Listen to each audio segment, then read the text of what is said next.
Mehnaz Shamsudheen. I'm CMA USA fully qualified, and today I'll be sharing with you all some tips and tricks that helped me qualify the exam in the first try. The additional thing you can do to make it a bit more effective is making like short cards. So cards എന്ന് പറയുമ്പോൾ നമുക്ക് ഇപ്പോൾ part 2 for example എടുക്കുകയാണെങ്കിൽ you have these formulas, right?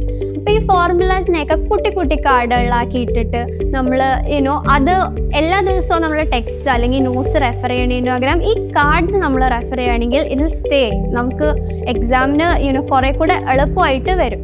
So like make sure if you have time and if you can do it, make these cards because these help a lot. Okay, so these were the things that helped me prepare and help me ace and qualify my exam in the first try. Hope it helps you guys too. So happy preparations.